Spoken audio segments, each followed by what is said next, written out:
Hello, comic book fans. I am Pete, and I'm here with my adopted father, Brian. Happy Father's Day to you. Thank you for taking me in all those years ago. You've raised me well with Transformers and my love of comic books. I don't know. I think it's the other way around here. You're the one that fathered me through comic books here. I mean, you're the one that got me back into them in the early 2000s and all that. So I That's true. should say that to you. So happy Father's Day to you, adopted father. We got some mutual fathering going on over here today. You're Happy Father's slightly Day younger to than me. Well, happy Father's Day to everyone. We are here to discuss our three shows. Brian and I have kind of had a crazy week, to say the least. And so we were recording on a Sunday. And so we're covering The Boys episode 5. We're covering Ms. Marvel episode 2. And we're covering Obi-Wan episode 5. And I just totally said that in the reverse order, too. So I'm hoping that you guys dig at least 2 of those 3 shows. It'd be a win if you dug all 3 of them. We're going to be talking about them in detail today. So, Brian, out of those 3 shows, which one are you the most excited to talk about? Oh, The Boys. The Boys. Okay. Yes. The Boys I want to say The Boys is the best it's been, and it's been really good. So I'm excited to watch that the most every week, I think, and it's satisfying me on every level. Yes, like some anal beads. But I would agree. Yes, that's a reference to the show. The thing is, because I even said like The Boys, and then I said Ms. Marvel, and I said Obi-Wan, and I think that that's actually my order of my preference. I think I like The Boys, then Ms. Marvel, then Obi-Wan the least. I agree. Totally agree. Yeah. So I guess we might as well just go ahead and jump in and talk about the one we like the least. We're going off of Brian. We're going off of Brian's notes today, and he has like 1A, 1B for Obi-Wan. And I think he has a great point for the very first note, which is that this show, it's just pushing that suspension of disbelief too far. I can't even say that sentence. Suspension of disbelief. There's far too many leaps in logic in the show. So your first example is when they go to shoot down the door for the Path base, right? Yeah. I like that.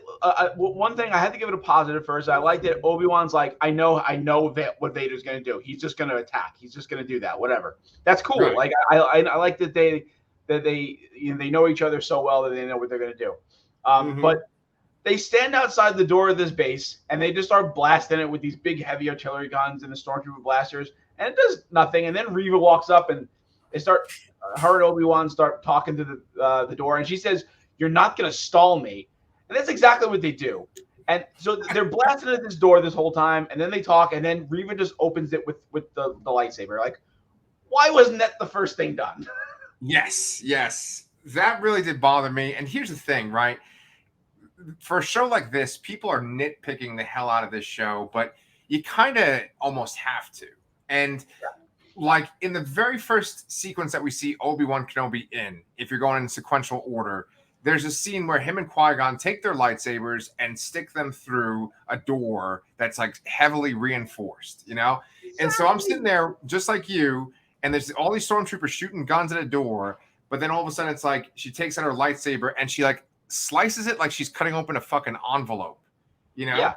No, it's like they need something to happen in the plot, and they just went about it in a really not like, I guess, a lazy way. I know it's calling lazy writing is like the thing to do now, and it's like a cheap shot, but it is like they could have thought of something better. Like maybe they took longer to get to the spot they needed to be or some shit.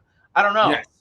But that, and then then the doors open, and I know like the biggest joke in science fiction is stormtroopers can't hit the broadside of a barn, but like there's like 100 stormtroopers. There's like, I don't know, 15 members of the Path or so. Not one of them gets shot in that opening scene. It takes them a good 5 minutes to hit anybody, and I think they don't kill anybody. Yeah. The only person that dies is I can't remember her name. Tala. That's because she blows herself up with the thermal detonator. Yes. She does a kind of Vasquez and Gorman kind of death. Oh, right, man. Aliens. You know what? There's just so much. Oh, no, not Gorman. Never mind. I for a second, I thought you were talking about Paul Reiser. I'm like, there's a lot of Paul Reiser going around, but that's not Paul Reiser. Between Stranger Things and The Boys, yes, and we will get to that today too. But just her death was very much like the boy. wow, it was very much like Aliens with Vasquez and the grenade. Yes. And we'll talk about her too in a second, but just to kind of go along with the idea of stormtroopers and not mowing the people down, there's one other nitpicky thing that really bothered me about that sequence too. They go get on that ship, and they need to open up those doors, right, to take the ship up, and like everyone's just sitting outside of the ship. And I really do hate to be like the nitpicky middle-aged white guy, but it's like, why isn't everyone on the ship? I get for like dramatic purposes, you got to show people kind of running to a ship. So it's like, oh, this is the last minute. But like, just wouldn't you be on the fucking ship that's going to fly into outer space? Like everyone's just waiting as if they're like, go ahead. Perfect example. I picked my uncle up from a cruise ship today. He arrived from a cruise ship, and there's, a couple thousand people coming off there. There were people on board, like getting off of that ship for like 2 hours. Yeah. Like, it takes a long time to get people onto the ships and stuff, Right. So, yeah. Well, so I mean, I didn't even think of. Yeah, well, I mean, and we can keep nitpicking this particular sequence. I want to, especially the Darth Vader part, because I know you have a point about that too. But I think that the problem with this type of storytelling that we are now so like, our whole YouTube channel is pretty much about these kind of shows now. It's like, the Marvel shows and the Star Wars shows, right? And it's like a new kind of beast, maybe from like the last 2 or 3 years, maybe more. But the thing is that like, they really are trying to stretch out these stories that you could tell within a 2-hour movie. In the case of Obi-Wan, it was supposed to be a movie. They try to stretch it out for 6 episodes. And so you have these things that just kind of feel like filler. It's just like, we need to have this sequence so we can get to this sequence. And there's nothing really exciting about that sequence with the stormtroopers and Reva, because that at least someone is going to get away, right? Like, like we know that Leia's going to get away, right? Because Leia lives. And then we're assuming that Obi-Wan's going to get away because he's in A New Hope. But there was the potential that he could have gotten captured and have to face Vader. But otherwise, it's like we know what's going to happen. So you said before lazy writing, and I kind of feel like it's like they kind of paint themselves into a corner, and that's not a way to be creative. Like when you have to kind of go along with what's established, it doesn't allow someone to be creative with interesting sequences. You just get a lot of sequences where it's like, I know what's going to happen next. This is going to happen. And this is going to happen. And it's just not exciting to me. Does that make sense? Yeah, totally agree. And again, I think another example here is I mentioned, next thing I mentioned is Leia and fixing the doors so the ships can leave. And, I totally get that they're pushing Leia is very mature for her age and she's really smart, but I don't know about why they thought they could send a 10-year-old to go fix an engineering issue, of this magnitude. I mean, I guess they said, they might have told her, this breaker is, what's wrong. I wouldn't fucking know what to do with that. I'm way older than that. I'm way more experienced. And I mean, I get the idea of it. The idea of that scene was that she was supposed to go in there and find Lola, who was the reason why they got tracked down. That makes total sense. And I would absolutely buy that she could see Lola and like, oh no, something happened with Lola, or she's tinkered with Lola before and knows how to fix her, or things like that. I would buy that, but it's just like, let's just send a 10-year-old and put all of the, was just all the weight of the situation on her shoulders alone here, and just hope it works out. Yeah. Well, I mean, let's just deconstruct that sequence for a second. You're right. They're like, just like you said, they're like, oh, let's just send this little girl to be our fucking tech support in our hidden bunker, right? But it's like they could have written something else, which was like, oh, she has a little tracker on her belt that shows her where Lola is, and they're able to deduce that it's up there, so she's gonna go get it. She thinks that's the spot. Yes, that would be a much better way to resolve that need for that scene. Right, and it just didn't do it. Right. And I think that what happens is with these kind of shows, they know that they already have us locked in. They know that we are going to pay for the subscription. We're going to watch the show. And so there isn't this sense of, how do we tell this in the most creative way possible? How do we like make this exciting? It's just like, how do we make it kind of similar to what you've already seen before? Like I'm like rewatching Breaking Bad and I'm rewatching Young Justice, and there's a different kind of sense of those shows where it's like they're going at their own pace and they're making these creative choices with their scenes, and so it doesn't feel as like forced as this, and pun intended. And I just got to say that this show is just boring the fuck out of me right now, you know? Yeah, you mentioned people like us being locked in, but for the most part, whenever I talk to people about any of these shows on Disney or other shows, most people don't finish them. Like, I don't think I know anyone that has finished all of the shows that we've watched and covered. I mean, outside of like my wife who watches them with me. Like when I was like, "Oh, have you watched Moon Knight or Loki or Winter Soldier?" Like, yeah, I watched 2 or 3. I didn't really like it. I didn't finish it off. I'm like, "Oh, wow, okay." I mean, Wow. to me, I feel like I started it. I might as well finish it, kind of thing.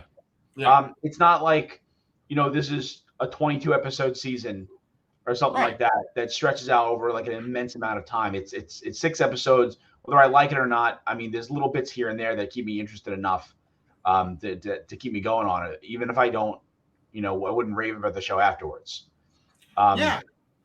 So I mean, like the thing is, right, is that I think that inherently comic book readers and people that are into sci-fi are completionists, and we always have to have every issue of a run, right? And so my whole thought is, if I was to stop watching Moon Knight, even though I didn't dig Moon Knight and I would have enjoyed maybe not watching any more of it, I would have been like, oh, maybe they were going to introduce this one thing in the 5th episode and I wouldn't know about it, and I would feel like it's incomplete. Like, I need to see every single episode to make sure everything is covered. And that's how I feel about this Obi-Wan show too. But like, I don't really think anything interesting has been introduced in this show yet, besides maybe the idea of the path. I do think that Reva's turn in this episode was probably the most interesting aspect of it. However, I don't feel like that was super like novel or like I couldn't. It's not like, oh, I didn't see that coming. Like, yeah, okay, I mean, it makes sense. Like, she was a Jedi, Yeah, it seemed. I mean, I guess I wouldn't call that twist a shock or a surprise at all. We saw that coming for episode 1. That so you just saw those little Padawans. They're like, oh, they're showing this because that's Reva. That, like, no brainer. Right. I guess maybe the most interesting thing is that they showed that Anakin actually like stabbed her with the lightsaber. Yeah. And that it kind of shows that she had some of the dark side in her already. I feel like that the dark side kind of allows you to ignore or power through pain. We've seen Darth Maul get cut in half and he survived through that. We've seen what was the other example? The Grand Inquisitor, he got stabbed right through the stomach. He came back fine. It seems like that seems to be like some kind of ability of the dark side of to some level, that to withstand pain and to come back from it, I suppose. Now, did she say some kind of line like that in her little monologue, or is that like a deduction? I'm just guessing that because it seems like they're like cockroaches; they don't really ever die. Yes. Well, I mean, just look at Anakin himself, right? He gets his all of his limbs cut off. He's burned alive, right? Yeah. So, see, what you just said is like far more interesting than anything else I've seen on this fucking show yet. You know what I'm saying? Yeah. Like the idea that like an innate dark side ability makes you withstand pain more than a normal person. That's super interesting. Yeah.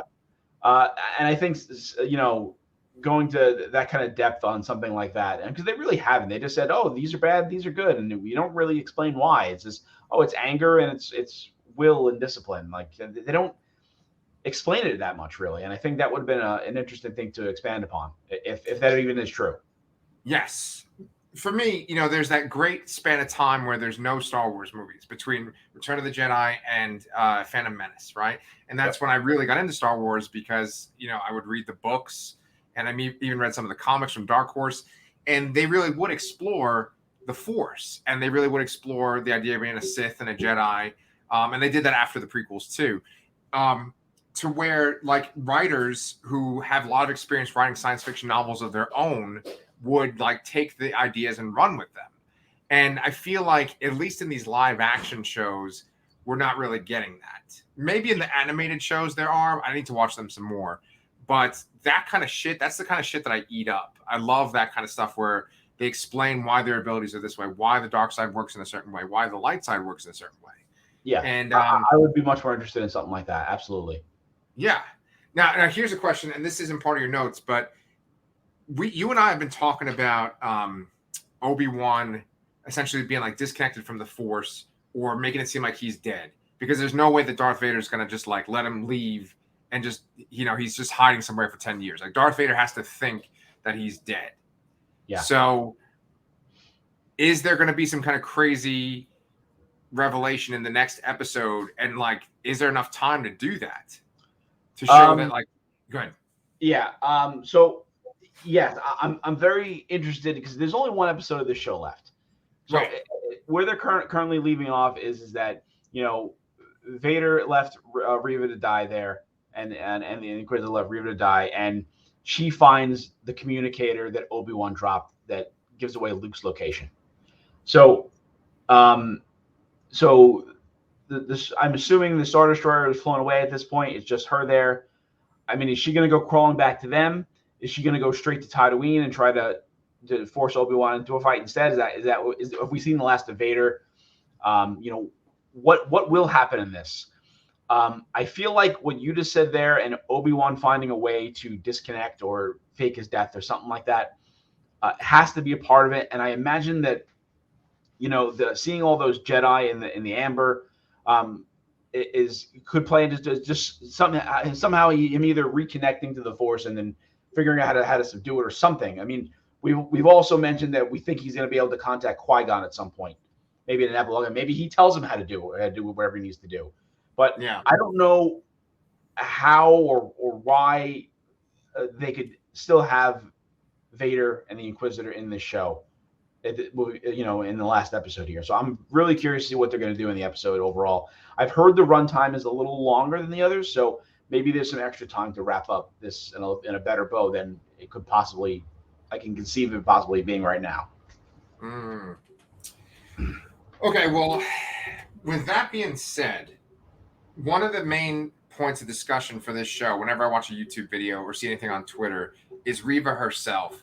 And they talk about, like, there's the issues with the actress and her portrayal. There's a lot of people, like, on the other side of us, they like to be like, oh, they're just forcing this character, this female black character, like, into our faces. And there's the critical drinker who he's kind of more on that side, and he says these kind of negative things. And he was basically saying that this show is really about Reva versus Obi-Wan. And I kind of do feel like there is a little bit of that. I do feel like Obi-Wan in his own show is sort of drowned out by everyone else in the show. Just kind of like T'Challa is in Black Panther, right? And I think that I've read that they were talking about having like a Reva show or like some kind of spinoff with Reva. You were mentioning, how is this going to keep going on with her? Like, is she going to go to Tatooine herself? Is she going to crawl back to the Empire? What I could see is if she was in some kind of like speeder or something like that, and she like blows up Obi-Wan in a speeder, but he's able to survive. But Vader thinks that she killed him, and then Vader kills her. I could totally see that being like a little wrapping things up in a bow. Like in his rage, he's like, oh, she killed Obi-Wan. I could see that. But we would have to have an established thing of Obi-Wan learning how to disconnect from the Force before that happens, Yeah, I mean, also, we can't have Vader go to Tatooine because he's too close to Luke. We can't have to find out about that. Yeah. That's so it's interesting. I'm really curious if we've seen the last of Vader here, and I do want to talk about some of the positives of this episode. I think Vader is a glaring positive here. His just general display of the use of the Force in this episode is ridiculous. They've absolutely done him right in like everything post original trilogy, so far. Like they have I've heard the comics are good. I've heard, he does some stuff in Jedi Fallen Order. This Rogue One, him fighting Reva with a lightsaber with just the Force was so awesome. Yeah, yeah, Yeah, yeah. it was just like, Darth Vader is often like ranked amongst the best villains ever created in science fiction or fiction, and like this just adds to that legacy to me still. Yes. Even though this show is not adding to any legacies. Yeah, no. I agree with you 1,000%. I think that like if any of our viewers are ever like interested in comics, please do check out the Marvel Darth Vader comics. There's like at least 3 different runs. There's the Charles Soule, there's the Greg Pak, there's the Kieran Gillen run. Any one of those, if you like the Vader stuff in the show, you will love those comics. They're just like superior to this show, but they do have what Brian's talking about, just this like excellent depiction of Vader as this like fucking like alpha unstoppable villain. And yeah, him just holding the blades back with the blade back with the force. Incredible. He fucking like breaks her little, they have those special Inquisitor lightsabers that spin, and he like breaks it in half at one point, and he gives her a lightsaber back, I think, to keep fighting, right? Yeah, this was almost like this fight almost felt like Morpheus and Neo in the first Matrix. Although Neo doesn't, Riva doesn't ever come back to the point where Neo does, but right. it was just a fantastic display overall. Yes. Okay, so then what happens with Vader then if he doesn't go to Tatooine? I don't know. That's what I'm saying. I don't know if he's going to come back or not. I don't know what the reasoning would be, where it would go. I mean, it sounds like, the last thing they show you is that they zoom in on Luke. Like it's got to be on Tatooine. So I really don't know what's going to happen here, but I hope it doesn't break any more logic than this episode did. So the assumption is that the path would go to like a whole new other planet, or maybe that they would go to Alderaan, and maybe like the Inquisitor and the Grand Inquisitor and Vader would go to Alderaan and like intercept them. And maybe you could have some kind of Alderaan battle or something, and that's where you think that Obi-Wan gets killed. But then maybe there's almost like a kind of epilogue kind of sequence where you think, okay, they saved Leia. People think Obi-Wan's killed, but Riva's on Tatooine. And then we have one last battle between Riva and Obi-Wan. Okay, so Obi-Wan has to resolve the Empire first, and then there's going to be a personal battle against Riva at the end around Luke. And I'm assuming he has to die or, I guess, convert or see the error of her ways at some point. Yeah. I keep thinking that, like, Obi-Wan's death that Vader observes, it has to be like a ship blowing up or something. It's not going to be like a dead body, right? So, yeah. He obviously in the prequels, he's flying a starfighter a couple times. So, like, maybe he takes some kind of starfighter on Alderaan and, like, flies up, and maybe Vader's in his TIE fighter. That'd be kind of cool. Oh, yeah. And, like, something happens to where you think he dies, but he actually doesn't. I don't know. Okay. Yeah. So, what else you got to say about this episode? I'm looking at your notes. That's kind of it. I mean, I think we kind of touched upon the thing with Tala enough. I did like her. And you mentioned how it resembled Vasquez and Gorman and Aliens. That's kind of about it. Yeah. Okay. Yeah, and then we saw Kuman Najani. He was there with them too. Oh yes. Right, and then one thing that people mentioned before was that there was one of the characters from the Path. I thought he was Ice Cube's son. Ice Cube has a son that's an actor too, right? And he's in this. Oh yeah, the engineer guy. Right. What's his name? Someone with an R. Yeah. That guy though, that's not Ice Cube's son at all. It's a totally different guy. It's like a guy that does D&D and shit. Ice Cube's son though, just a little thing. He's in this movie called Ingrid Goes West with what's her face? The one that was fucking Shadow King in Legion. Oh, Aubrey Plaza? Yeah. That movie's so good. If you ever get a chance to see it, I bet your wife would actually like it too. My wife and I dug it. Ingrid Goes West. Anyway, that has nothing to do with what we're talking about. But people were talking about how within like 30 seconds, he was like, hey, what are you doing going against the Empire? Like, we're not going to do that until like, let's go against the Empire. Like in 30 seconds in the last episode. Do you remember that? I don't think I even noticed it. Maybe I was just rolling my eyes too much at something else. Yeah. I mean, it's like I said in the last episode, I think that like all these path people are essentially going to get folded into the rebels. I mean, because they're always called the Rebel Alliance. So I think it's just all these different factions coming together. And I think like the path is just one faction of the Rebel Alliance. No, I think this is exactly how the Rebel Alliance starts to me. With Leia here, that group, they need a refuge. I think that they're gonna, hide out on Alderaan, and that's gonna be where the Rebel Alliance starts. Yeah. And when we get that Cassian Andor show, we might have kind of like a Marvel kind of post-credit scene where like he goes to join, he goes to Alderaan, and maybe he meets up with some of the people from this show too, Yeah. There we go. That'd be kind of cool. Yeah. All right. Well, one episode left. You said it's extra long, so I'm looking forward to that. That's on Wednesday, right? Yes. Okay. Sweet. All right. So then let's talk about Marvel's other Disney. Let's talk about Disney's other show that's on right now, the Marvel show, Ms. Marvel. Episode 2. What are you thinking so far? I still really like the show. I've read that this has far and away like the lowest viewership of any of the other Marvel shows. I can kind of see why. First of all, the overlap with Obi-Wan. This is the first time they've had 2 shows overlap, unless you count What If. I think there was a slight overlap with What If.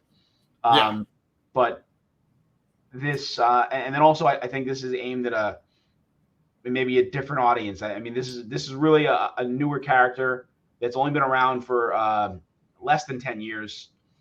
It's definitely aimed at a younger audience. The show does kind of feel a little bit more like a traditional Disney show, I think.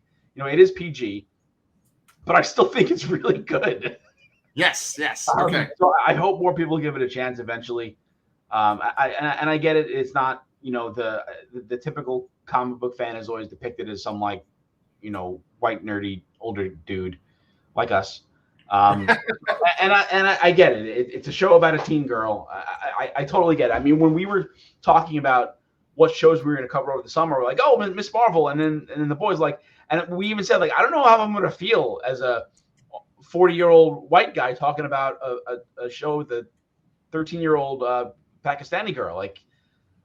But right. You know what? Here we are, and I'm really enjoying the show anyway. So let's dig in. I'm definitely thankful that we're also talking about the boys too, because I feel like, I would feel a little weird if we were just talking about that. But it's a really great show. Iman Vellani, is that how you pronounce her name? I believe so. Yeah, she is absolutely fantastic. I don't remember if I said this in the last episode, but she really does remind me of Haley Steinfeld a lot. Oh yes. I totally, and I just really love how the overall style of the show, like how they integrate her daydreams and the background. They have like the text going through the backgrounds and all that. It's got a lot of charm. Yeah, well, that's the funny thing, right? Is that you kind of say it and you almost kind of use almost like an excuse of like, well, it's not our typical kind of show because we're these 40-year-old white guys, right? And right, we're masculine and we like certain types of shows and stuff like that. But I feel like when it comes to comic books, there are the types of people that are into them and they're like, oh, well, I gotta like the manly type, and like Batman needs to be rated R, and the Punisher's the best, and we need a Wolverine that's rated R, and it's like this big masculine thing. I guess to kind of go along with my masculine points, take the points out. Clementine just brought one of my Father's Day gifts. It's a Robert Pattinson air freshener to hang in my car. What is that, Clementine? It smells like heaven. I don't know. I think my wife gave it to me because I actually wanted this Robert Pattinson cologne. Thank you, sweetheart. Oh, nice. But anyway, my point I'm trying to make is that I think that sometimes, comic book readers and sci-fi fans and stuff can be kind of closed off to things like this because they're like, oh, well, it's got to be tough. But it's like we're already talking about imaginary things that kids like, and we're in our 40s. It's like, don't shit on someone that doesn't like something. I'm not talking about you, by the way. I'm talking about like the people that complain about this show. Like, don't shit on people that actually like this because you're not like secure enough in your own masculinity, right? Yeah, it's like, go ahead. No, go ahead. No, I always just view it like this. If it's good, regardless of what the subject matter is, it's good. Like I have 2 daughters. They watched My Little Pony. I would catch episodes of My Little Pony. Some of it was fucking fantastic, and it's My Little Pony. You know, it's just like it doesn't have to be like the boys are into this and we have to like this. You can like anything as long as it's good. That's my 2 cents. Yeah, I totally agree. And I think if anybody's like shaming the show and you like the Tom Holland Spider-Man movies, not much of a stretch there. There's really not. No, not at all. All it is that it's a girl instead of a boy, and that it's a Muslim girl. That's all it is. Otherwise, it's the same shit. She's like testing out her powers and stuff. Yeah, it's very similar to Spider-Man. Yeah, very good point. If this was there was a Spider-Man live action TV show, this is probably what it would feel like. Yes. And that's the funny thing too, is because as I was watching this episode, it didn't feel like any of the other Marvel shows. It didn't feel like, oh, here's the bad guy and we're gonna build him up on the side. It was pretty much almost like a teen like dramedy the whole time, except for like 2 sequences. Yeah. Like when she saves the kid with her powers, and then like the very end, I think. Yeah. Agreed. Yeah. You know, she's talking about she finds a cute boy at a party, and there's all this tension, you know, and they go on a date, and there's the drama with, you know, the best friend sees her hanging out with the boy and all that. And that's very teen girl, young adult kind of stuff. But it's good. Yeah. This shit's good because we've all been through it. We've all like experienced this kind of stuff. We've all been like Kamala, where we get like, oh, this person's interested in me. And she has this whole sequence that you mentioned, the sequence where she's kind of like drawing in her notebook, and it's like you're seeing her and this new guy. His name is Kamran, right? Kamran, yeah. Kamran. You know, it's just super creative. Spider dropping down in front of my camera. Oh my God. real tiny. Oh, okay. But I was gonna say that, like, I know that feeling, even though it's a teenage girl. It's like I remember being a teenager. I remember, you know, having a crush on somebody, and the dude is like this charismatic dude. He like jumps off a fucking roof onto a pool at one point. Remind me of Almost Famous. Do you remember that movie? Yep. I'm a golden god. Right. And then one sequence I really liked with like him and her was when they're in the cafe and her brother shows up, and then he like talks and he's got his British accent, and then they're like, wait, aren't you from Pakistan? And he does the accent from Pakistan. I like that a lot too. Yeah, that was good too. So just to talk about some other stuff about the show too. What I really liked is that they're including some real world culture and historical points that I wasn't really aware of. So I mean, I feel like, you know, we've seen, you know, mosques and other films and TV shows and all that, but I don't feel like it's ever portrayed in this kind of much of a light, positive light. And I think that's fantastic. And you know, they talk about, you know, they're in a history class, and they're talking about some people have mentioned the Indian partition. And I mean, I've heard of that before, but I didn't really know much of what it was about, and it's kind of making me curious to go look it up. You know, I think also Nakia mentions in the classroom, and it's like, oh, we spent 6 weeks each on Greece and Rome, but like an hour on Byzantine and Persia. Like, and that's true. Like I remember that from school from 30 years ago. You know, you really do spend a lot of time on that, and not those other some of those other cultures. Yes, you know, it's very interesting that you say that, because like I mentioned this in our last episode, that the comic has a bit more of a serious focus on the Muslim religion, and it's not as like jokey and kind of carefree as this show is.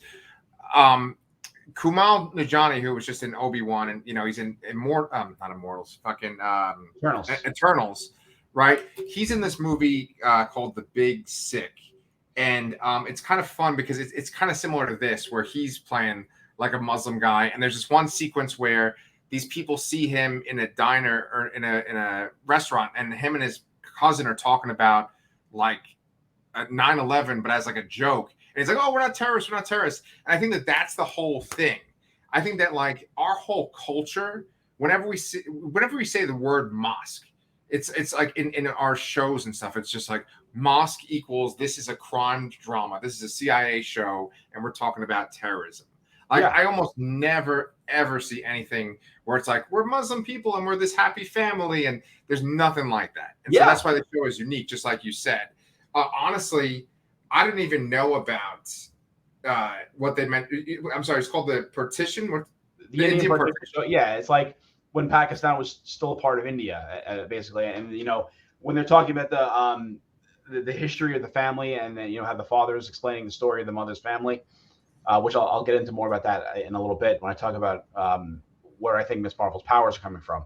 But sure. it's just showing me something I haven't seen, and I'm enjoying it. It's making me interested in this stuff. I think that's cool.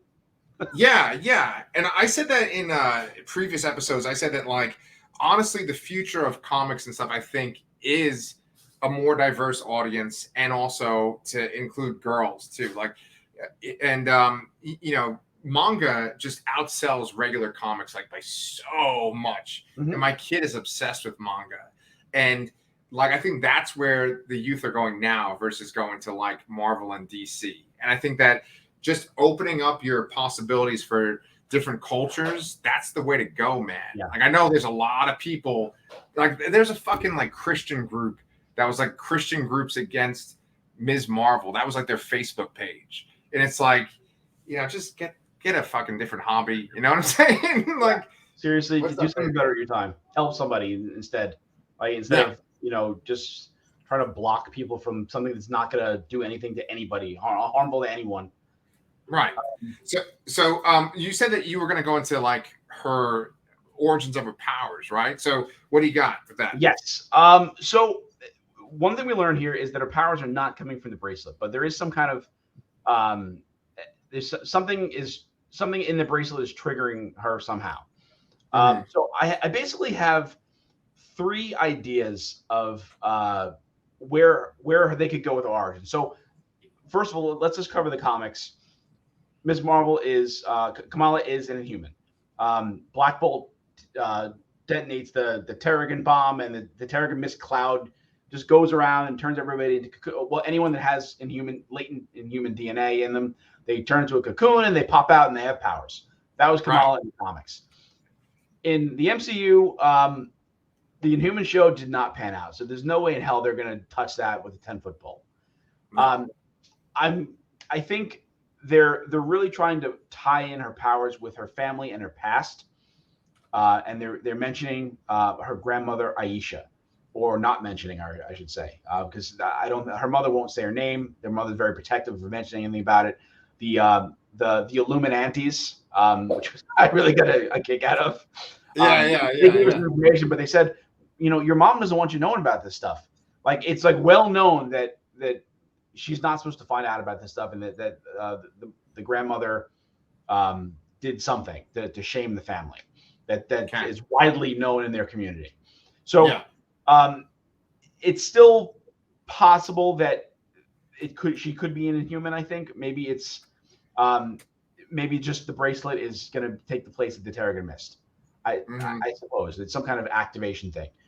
I think that so we could say that Aisha is either an Inhuman or had relations with an Inhuman. And the Kamala will be part Inhuman. And then we could also say that maybe this is more direct. This is what I was kind of thinking of when I first saw the bracelet. I was thinking like Quasar, and there's a better connection to the Kree. So maybe Aisha was either a Kree or had a relationship with a Kree person. Obviously, the Kree were on Earth, so I totally think this is a possibility. And then the third, now this is a bit more of a stretch. In the scene where the little date with Kamran and Kamala, they're talking about movies and Bollywood and films, and Kingo's come up, and Kamala says that her mom has a crush on Kingo Sr., which we know is just Kingo. So I'm like, so maybe at some point, the Eternals. The Eternals are the kind of the new hotness for Marvel. That's they're trying to push now. So maybe Aisha met up with Kingo, and maybe she's related to Kingo or a descendant of that in some way. So those are my 3 thoughts of where her powers can come from here, because they're obviously gonna go a slightly different path from the comics. Yes, I think that your second theory is probably the most likely one.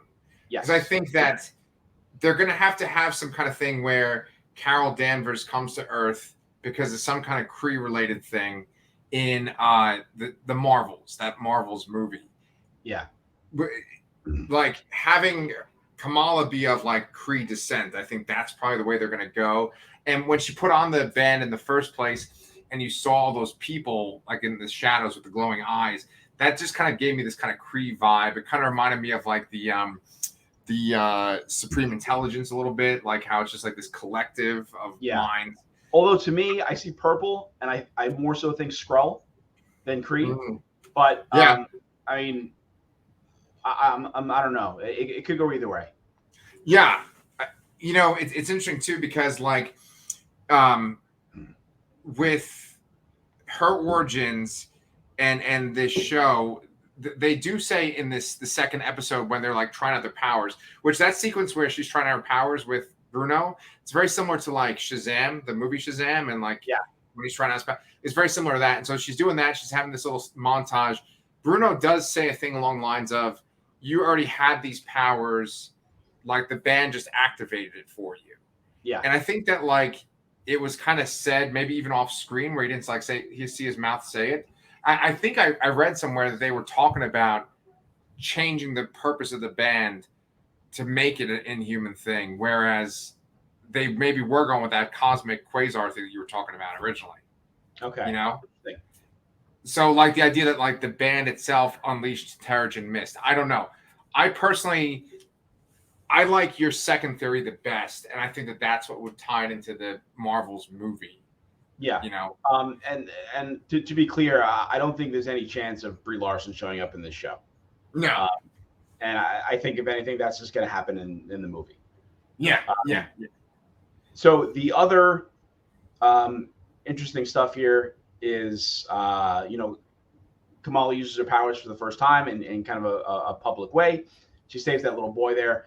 I don't know. I mean, this is always a cliche in all shows and all superhero media, but like, she sees this thing happening. She then goes, gets changed, and somehow walks up the stairs to the building, and then slowly goes over there. I don't know. That was a little bit of time stretch for me, but small nitpick. I'm enjoying this overall, so I don't really. It doesn't really bother me that much. So you're saying that the kid that's hanging on to the curtains that are holding on by like two little hooks, he's there for like 10 minutes as she puts on her costume and walks over to him? Yeah. I couldn't hold on to that for like 10 seconds, let alone 10 minutes. So right. Yeah, like if it was a suit, it was under her costume, I could maybe buy that a little more, but that's a bulky cosplay that probably takes her a while to put on. Yes, I agree. You know, I don't know. Totally fine though. Very, very, very minor little nitpick. The other nitpick I actually should mention too is that there's a bunch of times in the show where they speak in what's the language? They speak in another language. It's Pakistani or Urdu. Urdu, I was going to say, yeah. And I actually had the subtitles on for this because I don't remember why. Maybe they were just on and I left them. But I really was annoyed that they didn't tell me what they were saying. I wanted to know. I mean, it's another very small minor nitpick. But hey, somebody tell me what they were saying. But then the other big Pakistani viewers that watch, please let us know. Yes, please tell me.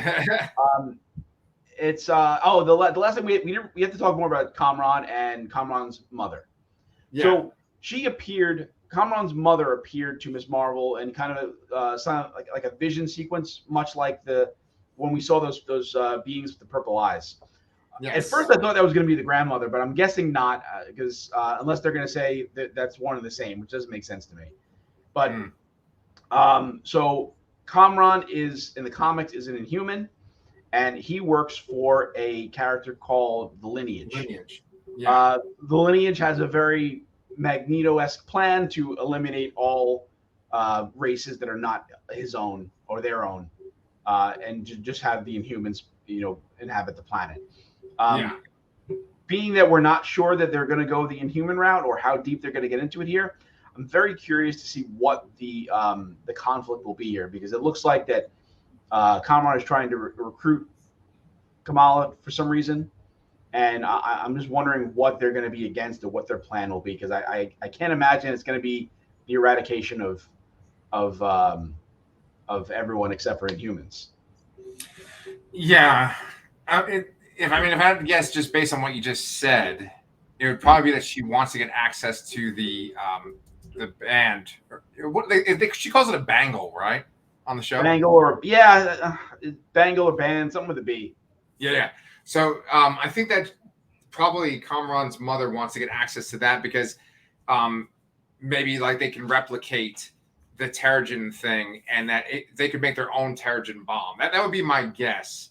Would be to just to turn other people, to activate other people's powers. I think that would be probably my best guess. I mean, otherwise, what would they expect? Okay, that's interesting. That would actually solve how to get around the Black Bolt igniting the Terrigen bomb. Wow. Okay. That's a pretty great idea.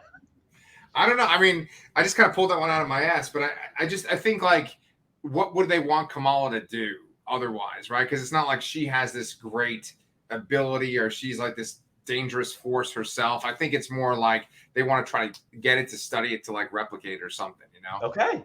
Well, that's where the show's going. Yeah. But like, you mentioned damage control too, and in your notes you said they were kind of like a red herring. So it's like kind of like they seem like they were the potential villains, but it's really like Kamran's mother, right? Yes. Yeah, totally agree. Okay. Yeah. We didn't even mention that whole sequence of damage control where they were like interrogating that girl that's like kind of like Kamala's foil, you know? Yes. And they were pretty mean to her, and they were talking about like going through all the different mosques and just busting down on people, and that's what kind of made her change her tune. Yeah. Basically. Yeah. Yeah. I don't know how to respond. I don't know where else to go with that, but yes, that is something that happened in the show. So. Yeah, I think it is another thing, just like in the Obi-Wan show, where they kind of have to hit certain beats and they might stretch things out. And I can't say the damage control stuff is super interesting, but I'm sure it's like building up towards something. Yeah. And maybe you'll get like a handful of characters that get exposed to whatever is in the band. Oh, thank you for bringing my toys back. And maybe you'll have like some kind of super powered battle by the end of the show. How many episodes are there altogether for this one? I believe it's 6 also. Okay. And so we've only had 2. So we have 4 more weeks of this show. Yes. Okay. I'm just like you, man. I'm digging it too. So are you ready to pivot and now talk about a show that's very different? Yes. It's very far apart. Yes. Both take place in New York, but take place in very different worlds, you know? Yes. The world of the boys is so very different from the MCU, even though it's the same kind of concept. It's just, they're superheroes and they're not really about saving anybody. They're just kind of about their own image and making money for the most part, with rare exception. Right. and it's all about depraved shit. Exactly. So we're already up to episode 5 just because Amazon dropped the first 3. This episode had a kind of interesting title. I really love that one. The first episode's title was called "The Only Man in the Sky." That was a great title. Yeah. I guess that was the one where that was the first. Did Homelander give his speech in that episode? He did, but he said that particular line to the girl that was going to go commit suicide. Yes. He's like, "Oh, you're praying to God." He's like, "I'm the only man in the sky." I was like, "Oh, yeah, beautiful." This episode's title is called "The Last Time to Look on This World of Lies." I'm like, whoa, okay, it's quite a fucking line. Yeah. This episode, there's so many different threads going on in this show at this point. It's kind of ridiculous. Which aspect of the show is actually the most interesting for you? Like, do you like the stuff with Huey? Do you like the stuff with, Soldier Boy who's been introduced? Do you like stuff with Butcher taking the V? What's for you? What's the most exciting part? It's the whole package. I honestly couldn't pick. I think the show is doing an excellent job of utilizing every character in an interesting way. There's no scene or any point where they get to a character I'm like, I don't give a shit about this.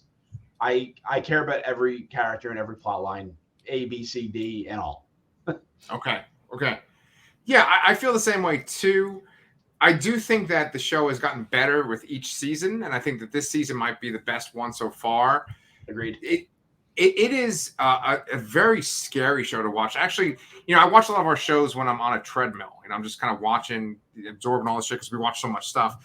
And I found myself actually kind of having anxiety and feeling a little scared watching this show. Because I was going to tweet this out, but I feel like when you watch The Boys and when you watch Succession, which is another show I'm kind of getting caught up on, it's almost like you're looking into a mirror for the world. And in like a horror movie, if someone like looks in a mirror and there's like a monster behind them, that's what The Boys is. It's like you're looking in a mirror of the world, and then behind you, it's like, oh, look at this horrible fucking world that we live in. Like everything is just a superhero metaphor for how fucked up our world is. Yeah, it's very, very topical, and it's and of this particular time in history. Yes. Like on the show, because Homelander is this perfect metaphor. We love Unicron, right? I sound like a fucking madman when I say all this shit. There's Unicron right behind you.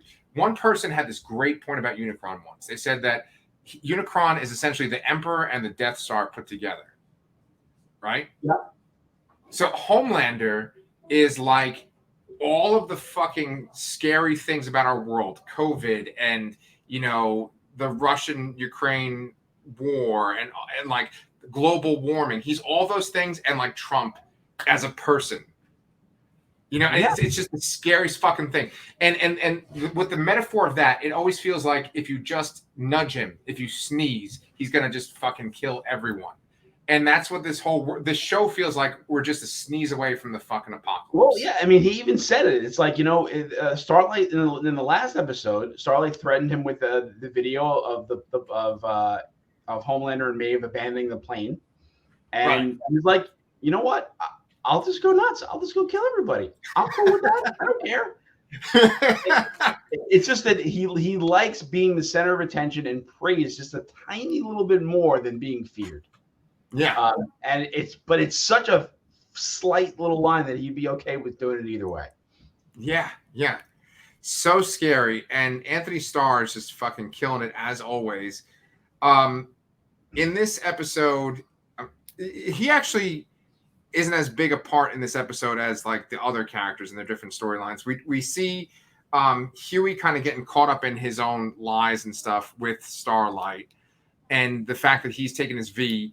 Huey kind of has to deal with the other members of the boys. Well, basically MM getting upset with him for taking the compound V, the temporary one. And MM is also mad at Butcher too.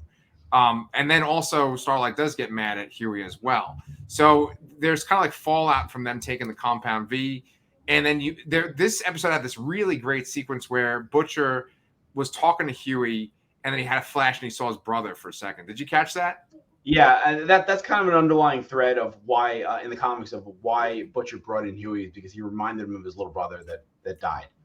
I don't exactly remember how the brother died in the comics. I have to go look that up because they don't tell you right away. It's definitely towards the mid end of the series, but I think throughout the comic, there's definitely points where the boys themselves are kind of at odds. Butcher definitely has his shady dealings here and there, and everybody kind of gets mad at him at some point. But I find it interesting that Huey is a little bit different in this than the comics. He's much more about being a pacifist and not wanting to hurt anybody I guess he is in the show too, but I could not imagine comic Huey wanting to take the V. The V was forced on him in the comic. And I just if he had the choice in the comic, I bet he wouldn't have taken it. Yeah. But here he seems to want it, and he seems to like the rush of power, and that's interesting. Kind of putting him more on like the dark side with Butcher, I suppose. One of the really telling and interesting scenes I found in this episode with Butcher and Maeve, when she comes to drop off the V-24. You see how how much Butcher talks about how every soup needs to be stopped. Every single one, and that's gonna down the line. That's gonna come into play. Yeah, absolutely. As this show ends, what he means by that. I don't want to spoil the comics or anything like that, but just remember those lines for later on. Okay. Well, you bring that up, and it's funny because like I just saw that the show got renewed for a fifth season, right? You think you said that to me? What's fourth that? season. Fourth season. Okay, yeah. So I got renewed for a fourth season, and I keep watching the show, and I'm like, how can it go further as a show? Like, it feels like it's going to be the end of the world, like every fucking episode. And it's like, how could it get more intense? Like it just feels like with Homelander, it's like, we're almost there. They end up capturing Maeve and taking her someplace at one point. And then another thing to go along with those parallels between the real world and the show, I felt like Homelander taking over Vought felt just kind of like Trump taking over the White House, and his like cronies kind of take over these positions of power where you have like the deep that he's in charge of, like the special crime unit. Yeah, and not to mention all the executives too. It's like, agree with me or you're out, Right. That's exactly what he did to the Republican Party. Right. And so when I watched the show, I'm like, oh man, this is like the last season of a TV show. This is when the bad guys finally go so far, and it's like it's going to end soon because it can't go any further. So I'm like, how could they even do a fourth season? But I'm assuming, based on what you said, there's still a lot to mine from the comics that they could do. Well, they've taken. I mean, I feel like they've taken a lot of the main stories from the comics already. Like I think, if how do I don't want to like spoil the comic too much, but Homelander's around for a good long time. But okay. I feel like they're definitely pushing towards the limits of what they can do with Homelander and keeping him around and all that. I'm not sure what else they can do beyond that. They skipped over a whole arc with like the X-Men version of this universe, which I believe we're going to kind of see that in that spinoff show I mentioned. There are other volumes of the show, but I think they've taken enough out of each of those little things that there's only some smaller side stories that don't feel as big as what they're doing now. The overall arc of this entire series is, the boys against the Supes, Vought in the middle, trying to position the government to get Supes in the military. That's like a huge point in the comic, and I don't know how much more they can stretch out, but this show is doing so well that I feel like they might want to stretch it out. So let's say that they would somehow wrap up Homelander in this season. There is a clear fourth season to have after that. But if they don't wrap up Homelander, I don't know what they're going to do exactly. Yeah. I don't see the pace they're going, the stories they've included, the stories they've skipped. I can't see this. I mean, maybe they can get 2 more seasons before they get to like Jump in the Shark, filler kind of stuff. Yeah. But that's just my opinion, though. Okay. I appreciate your ambiguity when you're explaining that, because I honestly don't want anything ruined for the show at this point. And I kind of want to read the comics eventually when I have more time too, because I'm just loving this so much. You mentioned at the very beginning of our episode that this is your show that you like the most and everything we're covering. I feel the exact same way. It just is like a step above. It's just funnier. One thing that Miss Marvel and especially Obi-Wan is missing is that sense of tension and fear and suspense. Like, it feels like anyone can die at any point. There's multiple scenes in an episode where it's like, oh shit, are they going to kill this character? Oh shit, are they going to kill this character? And that's missing from a lot of these shows that we watch. It just kind of feels like, okay, you got to get to this story beat and then we can end the season. But with this show, it's like, what's going to fucking happen next? And it's not just because, they have the main characters you feel like maybe they won't kill off, but there's just so many different characters and there's so many different character arcs that are interesting. Like, for instance, A-Train, right? A-Train is like this kind of laughable character on the show, and he's just one of those people that sucks up to Homelander, but you feel bad for him too. He can't use his powers because he's gonna have a heart attack, and so he decides to go all in, and embrace his like African American culture, and that leads him to try to confront this guy. Was his name Blue Hawk? Was his name? Blue Hawk, yes. Yeah. And so I knew that when he brought Blue Hawk to that community meeting, I was like, there's no way this show is going to let that fucking go well. And it just went so fucking badly. Yeah. Atrian's a very interesting character. He's a very interesting arc here. He kind of teeters between sucking up to Homelander and trying to do the right thing. And they're doing a much better job with this character than in the comics. In the comics, he was just kind of like there as like a side member of the Seven. He's present throughout, but he doesn't really. He's just more there to comment on what's going on rather than to actually do anything. He's got his own in the show. He's got his own motivations and arc, and I think they're doing a fantastic job with him and that character. Yeah. Well, there's A-Train, and then there's also the Deep, and I feel like where the A-Train is a little bit of a joke, but then you do kind of feel for him as well. The Deep is just a joke, basically. Yes. The Deep is a complete joke, and he's a pawn. And I think Chase Crawford plays him fantastically. He's just completely inept, and he's just, over his head, really. His wife's got him wrapped around his finger. Homeland's got him wrapped around his finger too. It's great. He's a joke, and it's deeper than just an Aquaman fish joke. It's done in a really great way, honestly. He feels like he belongs in the show. Yes. Yeah. And so, we have the Seven basically kind of taking over Vought, and we have Huey and Butcher starting to take the V, and they go after Soldier Boy, and they're in Russia. Now, meanwhile, another plot thread is going on where you have Kimiko, who was blasted by Soldier Boy, and her powers no longer work. And she's in a hospital for pretty much the duration of this episode, and Frenchie is with her. He's got his own thing going on with Nina, right? Little Nina, yeah. Little Nina. But this episode had a sequence that I was not expecting. You had a sequence where Kimiko starts to sing, and then there's this whole big dance number where she's singing. I'm assuming that actress is also a singer, because they've shown her singing twice now. You know what? In the actual number, it looked like she was lip syncing, I think. But to me, I could be wrong. It seemed maybe in the first episode when you get that little hint of it, it might have been her singing. Not sure. Either way, I really enjoyed the sequence. I like how they're portraying the relationship between Kimiko and Frenchie. And even those characters, they're just done more justice, and they're given more depth in this show than the comics did. They were just like wild animals in a sense in the comic. Yeah.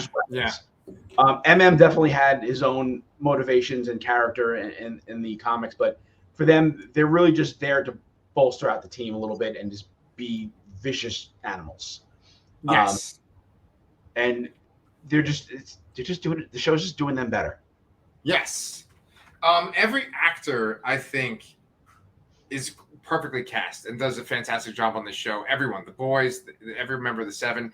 I love MM. I think that he is just a phenomenal actor. Where I don't know what else I've seen him in, but in this show, he is so good.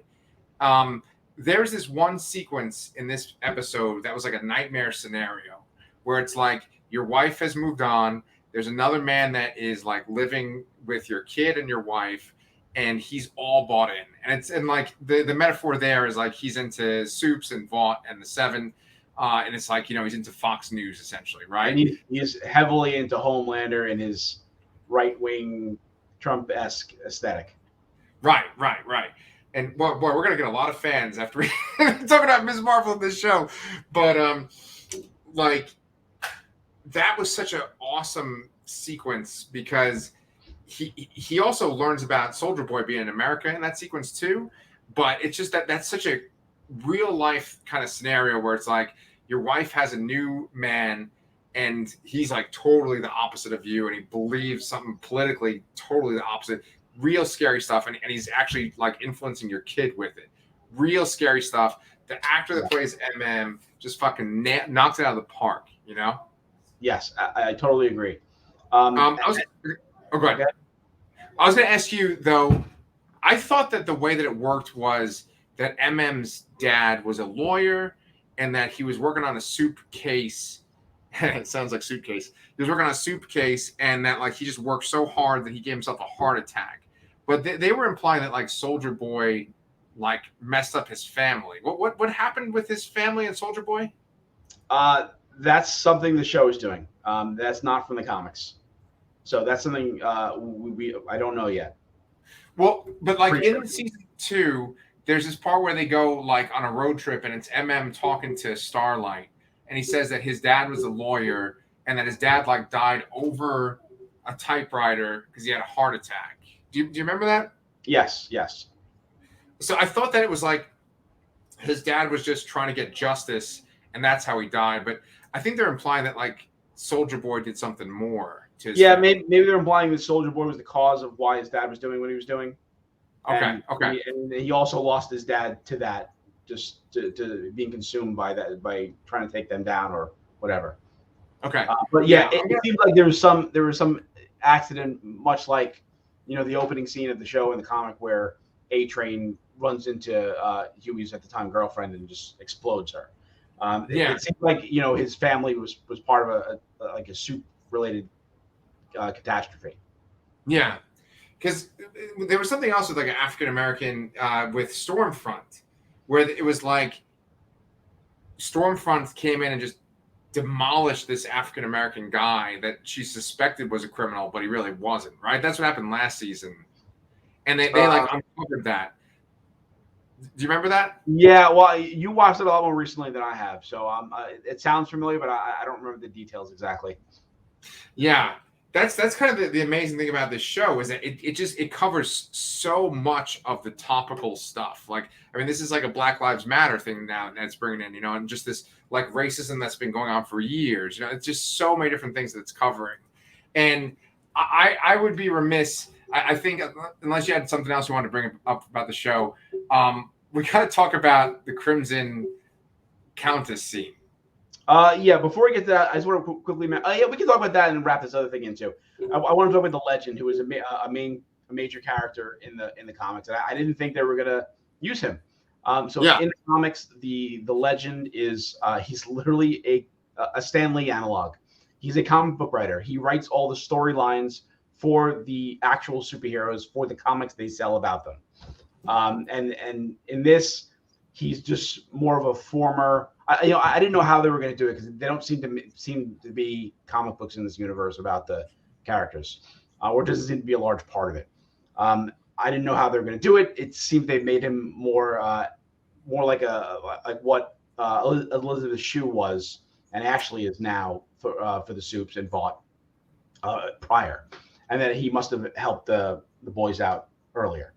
Yeah, I mean, it's just great to see Paul Reiser again. He's in Stranger Things. And he kind of plays another character that is kind of charming and stuff. And in this, he's like almost like a Hollywood producer type. And I think that's because with the boys, they really lean into the comic book movie, trend or whatever. They're really going all on that, and that's why he's kind of like a movie producer in here. And he's just so like skeezy and stuff. He's talking about like having sex with Marlon Brando while he's having sex with someone else. And they dropped a bunch of famous people that he's been involved with. And this, I think the last episode I mentioned, the last episode we recorded, I mentioned I didn't know what the hell they were going to do for Herogasm. I'm 100% positive now that that Herogasm is going to be a flashback scene. Okay. It's based on the Legend and how he spoke in this. That's the only way I can see them doing it. Okay. I think you're right. Yeah. Good call. It's going to be disturbing as hell. It's still going to be disturbing as hell. It has to be because it's, yeah. Yeah. Well, speaking of disturbing as hell, we got this great sequence where one of the producers of the show, Seth Rogen, makes a cameo appearance. I believe he was his user screen name was Circumsalot779, and on the show he is watching my little daughter's like right over there. He's watching he's having a one-on-one video interaction with the Crimson Countess. Yes. And I find it really interesting that Seth Rogen really likes to just completely emasculate himself. There's another show I watched on Hulu called Future Man. You ever watch that? I did not. Okay. I really liked the first season. The second season is okay. The third season wasn't that great, but he was also a producer of that show, and he's in the show too. Only really in the third season and like the one of the last 1 or 2 episodes of the second season. But he just puts himself in these situations and where he's saying these absolutely ridiculous, super embarrassing things. I'm just really curious as to why he keeps doing it. Yeah. I think because he knows that he's like this pop figure, that he's this big figure, and he knows that that's going to get a laugh, like him saying that. You know what I'm saying? Yeah, like he really goes the extra mile to embarrassing himself, though. Yeah. And honestly, for doing that, like it's disgusting and depraved, but it's funny. Right. It's so funny too because like 2 episodes ago we were talking about Obi-Wan, and I thought that Seth Rogen was that little mole creature that drove them, right? And I was like, and we made this joke about like, oh, here comes a cameo to derail the whole episode. I thought it was Seth Rogen, and then he literally is in this episode. He's jerking off or whatever. I feel bad for that actress too. The one that was in The Walking Dead, who's playing the Crimson Laurie Holden, I believe. Yeah. Because I mean, she's essentially playing a character that's kind of like this washed up actress, and it's like, I never liked her on The Walking Dead show, even though that's one of the best characters in the comic. Yeah, I agree. Yeah, they just did her a completely different way for the most part. And Andrea was one of my favorite characters in the Walking Dead comic, like by far. And it was disappointing how they wrote her in that show. And so she dies in this episode, and we see her just charbroiled by a blast from Soldier Boy.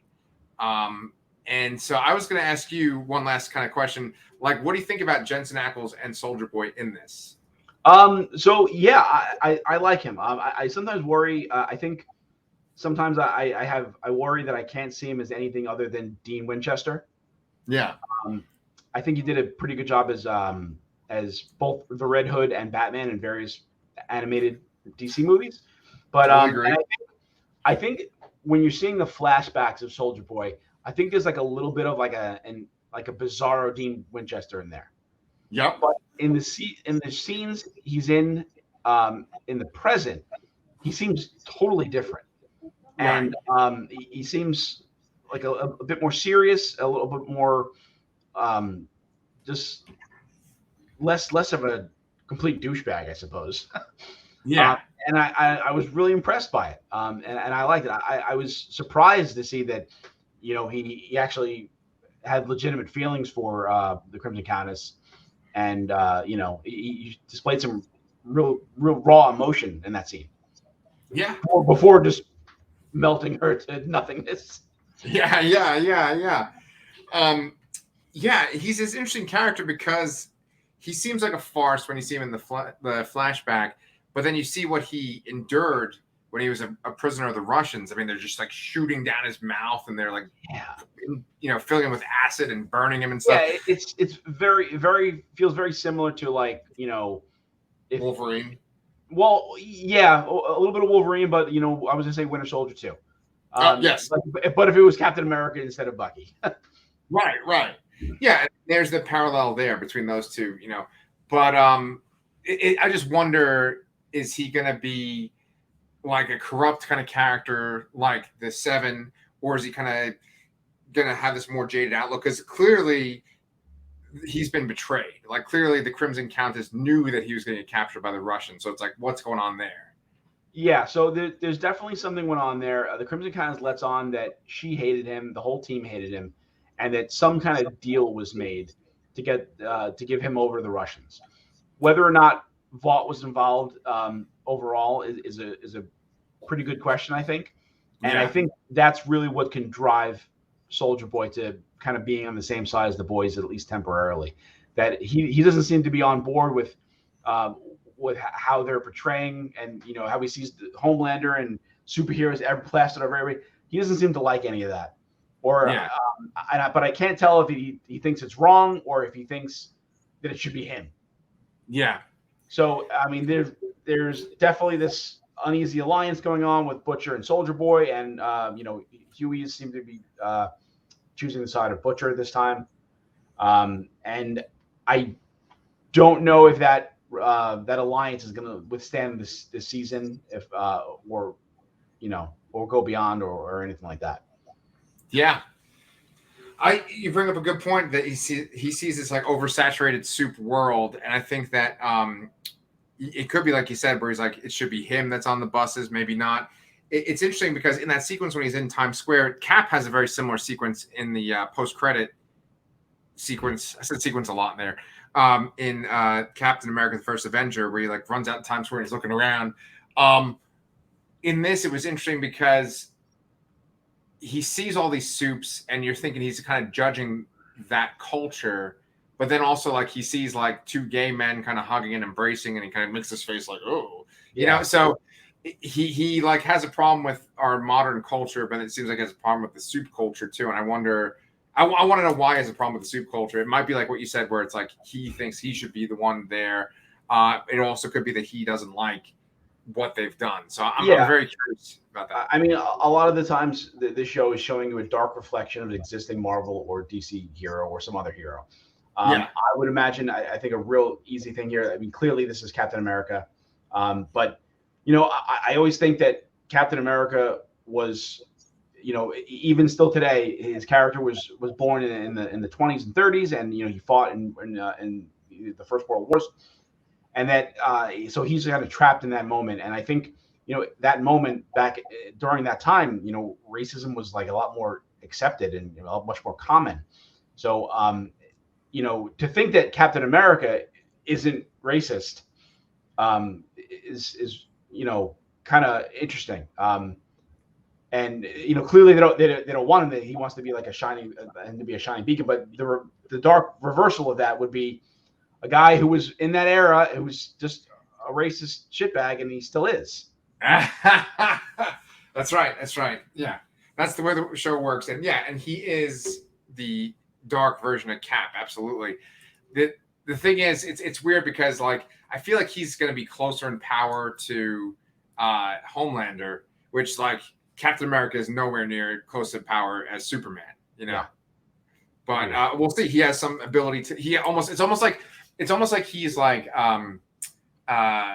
Metallo, because he has like a blast that could essentially weaken, right? So he's like a Metallo kind of Captain America versus Superman. And that's an interesting point, Yeah, definitely. It's like I said, I'm curious to see how long this alliance lasts between Soldier Boy and Butcher. Because I mean, it seems like it most likely won't. Yeah. Cool. All right. Well, it's been fun. We did a nice long one. We keep doing these long episodes, like talking about the boys, I think in particular. So we are at almost an hour and a half here. Brian and I will be back on Friday to talk about Ms. Marvel, Obi-Wan and the boys. Same lineup. But we're getting the Obi-Wan finale, episode 3 of Ms. Marvel, and then episode 6 of The Boys. Is there anything else coming up that I should mention, or? No. I mean, the next new thing we're gonna cover is probably Thor. Yeah, and actually, Multiverse of Madness is coming on Disney Plus like Wednesday. Oh wow, that's fast. Yeah, because isn't like Spider-Man's not out yet, right? Well, yeah, but that's a different deal because it's not. It's still Sony. So that's why it wouldn't necessarily be on Disney Plus. I think it's on something else. Like it's on like Stars or something, I think. Okay, cool. Well, yeah, so we will be back to discuss the same 3 shows. If you guys have not liked and subscribed, please do. We would always love to have you guys be part of the discussion. Otherwise, happy Father's Day to all you dads, and we will see you on Friday.